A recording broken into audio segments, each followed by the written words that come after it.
Bonjour et bienvenue sur la chaîne Sunwhale. Comme d'habitude, n'hésite pas à t'abonner, à liker et à commenter. Ça apporte de la visibilité à la chaîne et ça aide également au niveau de l'algorithme. Donc, comme je vous ai dit, j'ai pour objectif d'atteindre 1000 abonnés d'ici septembre. Là, actuellement, je suis à 986 abonnés pour atteindre cet objectif-là. Donc, n'hésitez vraiment pas à cliquer sur le bouton, ça aide énormément la chaîne. D'ailleurs, merci à tous ceux qui se sont abonnés jusqu'à présent. Vous nous apportez la force et donc, du coup, ça me motive aussi à continuer. Donc sans plus tarder, on rentre dans le vif du sujet avec Binance US qui abandonne le rachat de Voyager. Donc je sais pas si vous avez un peu suivi en fait l'histoire, c'est que Voyager, qui était une plateforme en fait de crypto, elle a fait faillite en fait suite à la faillite également de FTX. Donc c'était en quelque sorte un dommage collatéral. Et donc du coup, il y a Binance US qui s'est proposé de racheter en fait Voyager.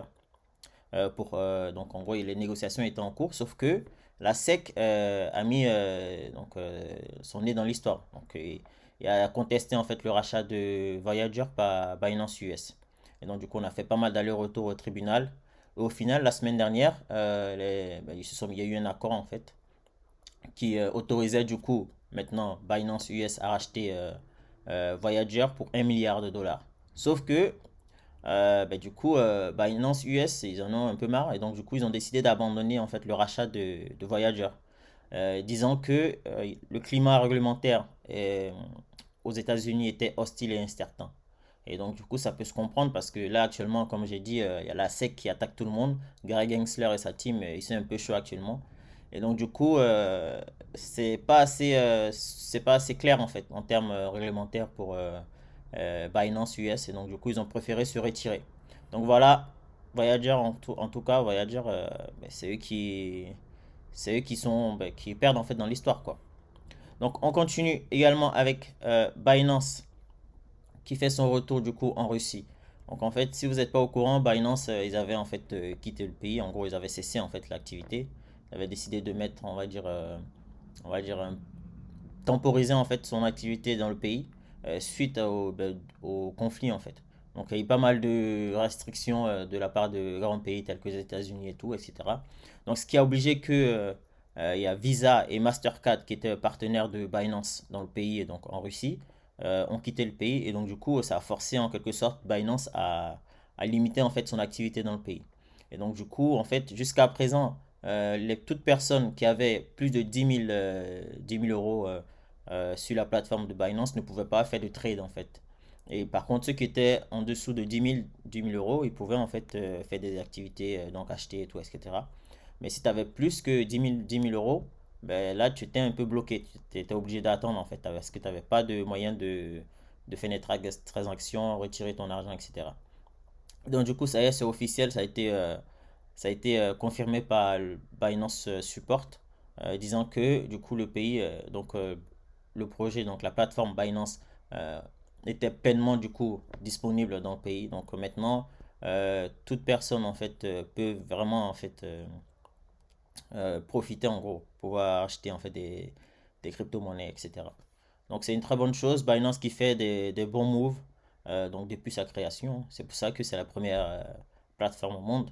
Donc c'est une bonne chose en fait que Binance retourne en Russie, en tout cas pour l'adoption des crypto-monnaies. Ça bénéficie à tous. Donc s'il y a des gens qui rachètent les crypto-monnaies, nous allons tous en profiter au final. Donc on continue également avec la Banque Centrale Européenne qui étudie en fait les conditions d'accès de l'euro numérique. Donc ce n'est un secret pour personne. Là actuellement il y a la création de l'euro numérique qui est en cours là. Et donc du coup là, la Banque centrale en fait est en train de voir en fait comment ils vont pouvoir mettre tout ça en place. Donc en gros, ce qui est dit dans l'article, c'est que euh, donc déjà dans un premier temps, il y aura le fameux KYC, donc Know Your Customer, donc une petite vérification d'identité, et elle sera en fait mise en place par des prestataires de services en fait de paiement. Et en gros, donc tout d'abord, toutes les personnes qui pourront avoir accès en fait à l'euro numérique, ce sont les résidents, les commerçants et en gros les gens de l'administration en fait de la zone euro.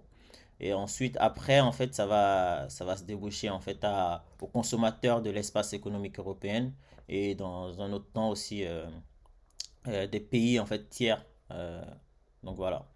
Et ben, ça aussi, comme je vous ai dit en fait dans mes précédentes vidéos, je ne suis pas en fait pour tout ce qui est les monnaies numériques émises par les banques centrales. Je trouve que c'est un moyen de contrôle en fait supplémentaire des États en fait. Mais bon, je pense qu'au final, peut-être qu'on n'aura pas forcément notre mot à dire, ce sera obligatoire. Donc à voir comment ça va se déboucher. Donc voilà, en tout cas, soyez sûr que ça arrive en fait bientôt quoi, l'euro numérique. Donc on continue également avec Visa qui veut en fait étendre en fait sa présence dans les crypto-monnaies. Donc Visa mais également Mastercard sont assez on va dire impliqués dans les crypto-monnaies. Ils ont fait pas mal de partenariats avec en gros des gros projets crypto. Et là en fait pour pouvoir en fait encore plus se développer on va dire dans les crypto-monnaies, dans l'espace crypto, ils ont décidé d'embaucher en fait des ingénieurs en fait.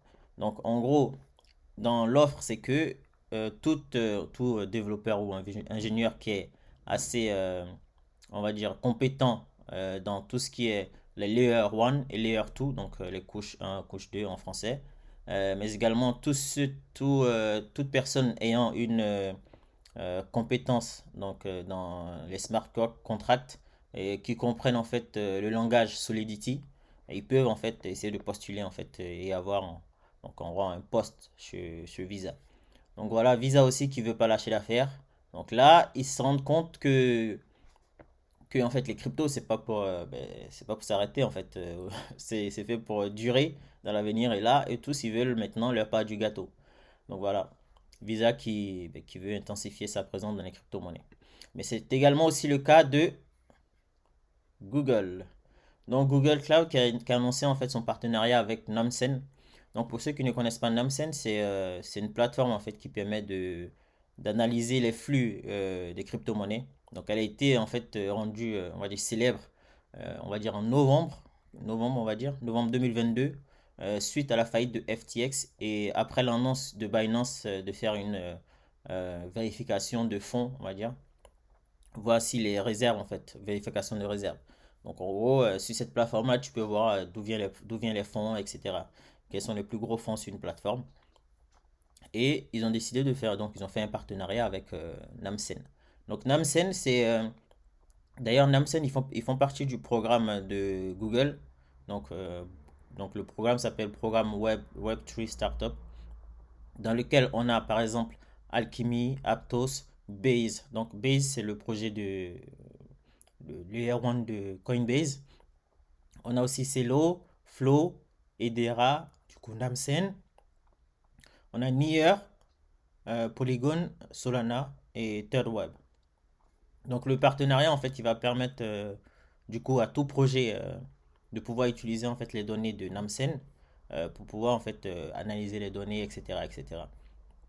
Et en gros déjà si tu fais partie du programme de Google, tu auras peut-être droit à 200 000 dollars en fait sur 2 ans pour pouvoir développer ton projet. Tu auras aussi accès aussi aux fonds, aux subventions de d'autres projets du programme, donc tels que Aptos, Celo, Flow, HBAR, donc Edera comme j'ai dit, Nier et Solana par exemple. Donc voilà, Google qui aussi intensifie aussi sa présence en fait dans les cryptos, dans le Web3 également. Donc c'est une très bonne chose. Encore un partenariat pour Google, donc qui devient, on va dire, de plus en plus incontournable. Et c'est une bonne chose pour nous, donc au niveau de l'adoption des crypto-monnaies, mais également aussi au niveau de l'utilisation également. Donc voilà, comme d'habitude, on regarde un peu comment se portent les crypto-monnaies. Donc là, actuellement, c'est vert. Comme vous avez vu, il y a peut-être 1 heure que Bitcoin a fait un pump. Là, actuellement, c'est remonté à 29 700. Donc après être descendu à 27 000. Là, on est tous contents. Donc je pense que les cryptos, ton portefeuille, il a assez... je pense qu'il a pris un peu en termes de dollars ou euros, comme tu le vois. Et donc, du coup, si ça t'a plu, n'hésite pas à liker, à commenter, à t'abonner. Donc, comme je vous ai dit, j'ai pour objectif d'atteindre 1000 abonnés d'ici septembre. Là, actuellement, je ne suis que à 986 abonnés pour atteindre cet objectif-là. Donc, n'hésite vraiment pas à cliquer sur le bouton, ça aide fortement la chaîne. Et sur ce, nous, on se retrouve très prochainement pour d'autres actualités crypto. Ciao!